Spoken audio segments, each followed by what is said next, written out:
साथियों, राजनीति विज्ञान की कक्षा में आप सभी का स्वागत है। आज के इस लेक्चर में हम डिस्कस करेंगे एक महत्वपूर्ण एवं रोचक विषय जो अंतर्राष्ट्रीय संगठन से जुड़ा हुआ है, राष्ट्रसंघ का सचिवालय। सचिवालय राष्ट्रसंघ का तीसरा महत्वपूर्ण अंग है। सभा और परिषद के बाद सचिवालय आता है।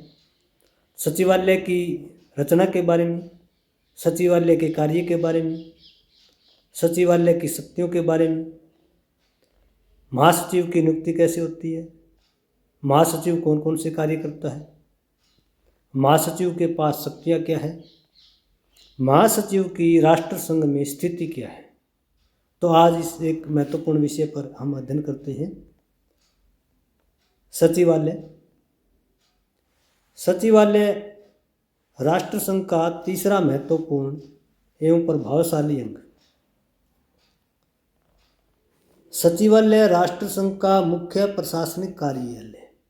राष्ट्रसंघ के सभी प्रशासनिक कार्यालय सचिवालय में ही संपन्न किए जाते थे। जितने प्रशासनिक अधिकारी कर्मचारी वो सचिवालय में बैठते, लगभग 600 के करीब कर्मचारी थे, वो सभी सचिवालय में बैठते थे। राष्ट्रसंघ की हर तरह की संधि या समझौते सचिवालय में ही पंजीकृत किए जाते थे। संघ की समस्त शक्तियाँ, संधियाँ जो है वो रजिस्टर की जाती थी और ये कार्य सचिवालय में होता था। सचिवालय के कर्मचारियों की नियुक्ति अध्यक्ष परिषद के माध्यम से करता था, परिषद के परामर्श से करता था। तो सचिवालय तीसरा महत्वपूर्ण अंग है राष्ट्रसंघ का, और इसका मुख्यालय स्विट्जरलैंड के जिनेवा शहर में स्थापित किया गया था। स्विट्जरलैंड, जिसे युद्ध में स्थिर देश कहते हैं, शांति प्रिय अक्षेत्र के रूप में जिनेवा शहर को चुना गया। राष्ट्रसंघ के सचिवालय की संरचना में आता है कि सभी कर्मचारी महासचिव के मार्गदर्शन में कार्य करते थे। महासचिव प्रमुख अधिकारी था और उसी के नेतृत्व में 600 के करीब अधिकारी कर्मचारी वो कार्य करते थे। उनका जो कार्य था वो अंतर्राष्ट्रीय ड्यूटी का था। राष्ट्र की सीमाओं से पार जाकर के उन्हें निर्धारित किया गया था कि अंतर्राष्ट्रीय दायित्वों की पूर्ति करें। सचिवालय में एक उप महासचिव और 2 उप सचिव कार्य करते थे। महासचिव के कार्य क्या है, महासचिव की शक्तियां क्या है।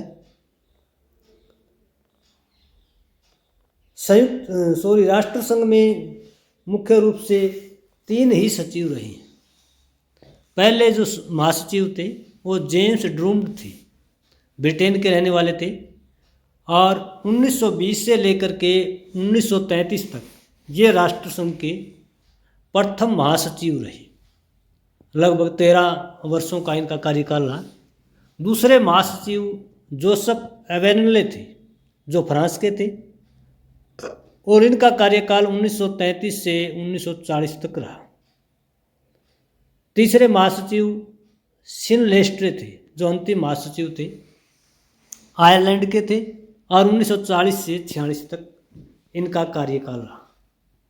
अप्रैल 1946 तक राष्ट्रसंघ अस्तित्व में रहा। अब प्रश्न उठता है कि महासचिव कार्य क्या करता है, महासचिव के पास शक्तियाँ क्या है, महासचिव की राष्ट्रसंघ में स्थिति क्या थी। महासचिव राष्ट्रों से संबंधित सूचनाएं व आंकड़े एकत्रित करवाता है। ज्योग्राफिकल दृष्टि से, जनसंख्यात्मक दृष्टि से, आर्थिक दृष्टि से सभी प्रकार के तथ्य और आंकड़े जो संग्रह करने का कार्य है वो महासचिव के निर्देशन में सचिवालय के कर्मचारी और अधिकारी करते थे। तथ्यों व आंकड़ों के आधार पर महासचिव अंतर्राष्ट्रीय विवादों के समाधान का प्रयास करता था। महासचिव का यह अंतर्राष्ट्रीय दायित्व था कि वो अपना निर्णय तथ्यों और आंकड़ों के आधार पर ले। अंतर्राष्ट्रीय विवादों के समाधान के लिए वो तथ्य और आंकड़ों के आधार पर विश्लेषण करके निर्णय ले। महासचिव परिषद की सहमति से सचिवालय के कर्मचारियों की नियुक्ति करता था।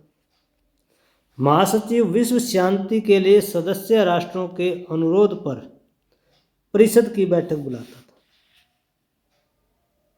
महासचिव परिषद के कार्यों का वार्षिक प्रतिवेदन सभा में प्रस्तुत करवाता था। हर वर्ष एनुअल रिपोर्ट जारी की जाती और वो असेंबली में ही उसको प्रेजेंट करवाया जाता था।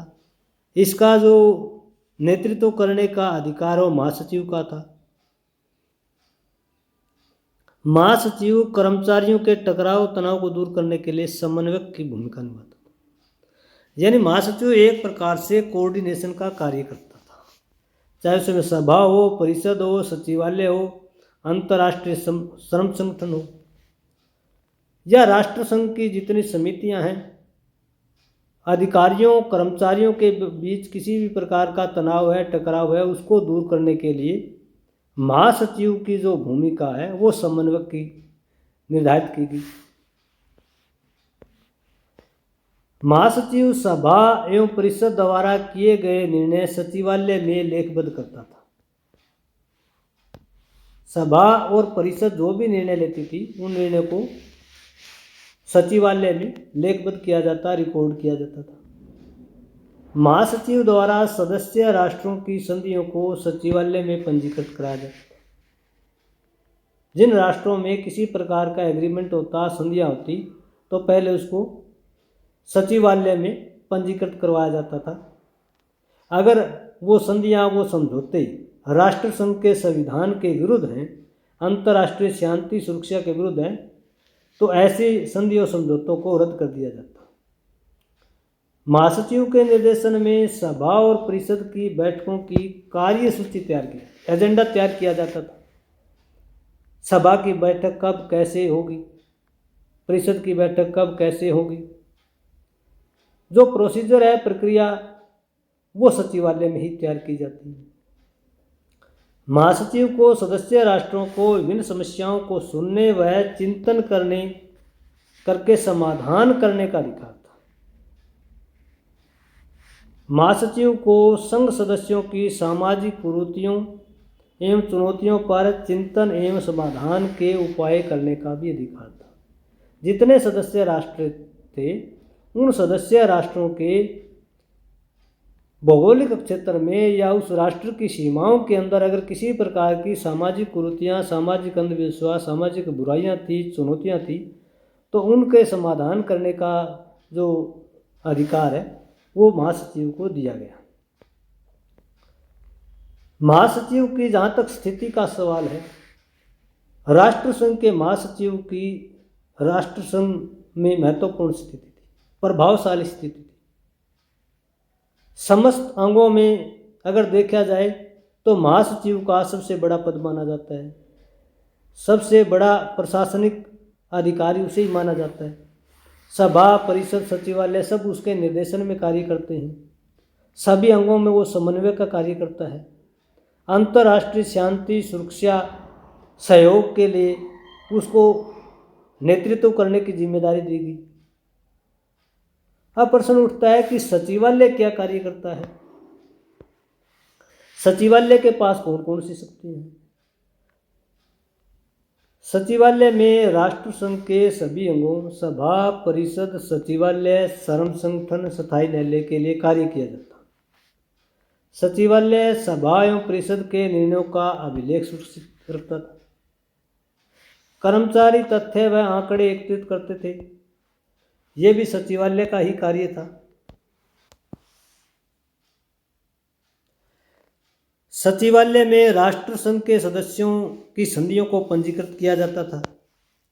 सभी प्रकार की संधियां सचिवालय में पंजीकृत होती थी, अन्यथा उन संधियों को राष्ट्र संघ मान्यता नहीं देता था। पर संविधा के अनुच्छेद 18 व 19 के अनुसार शांति विरोधी संधियों में परिवर्तन किया जाता। राष्ट्रों के बीच जो भी संधियां होती है, अगर वो राष्ट्र संघ के चार्टर के विरुद्ध थी, अंतर्राष्ट्रीय शांति और सुरक्षा के विरुद्ध थी, तो ऐसी संधियों को बदला जाता था। सचिवालय कार्य सभा एवं परिषद की बैठकें बुलाना एवं कार्यवाही का संचालन करना था।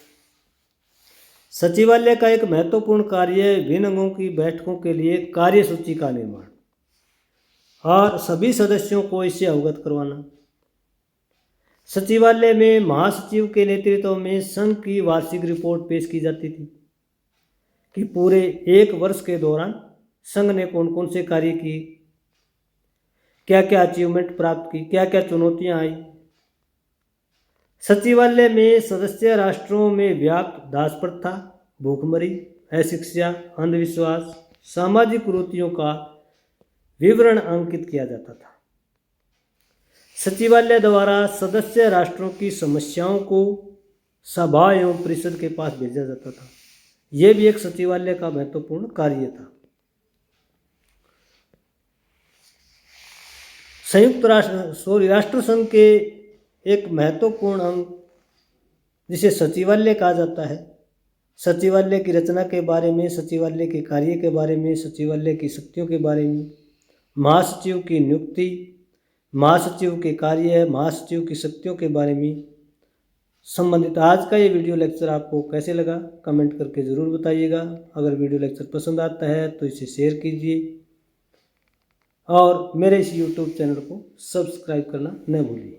धन्यवाद।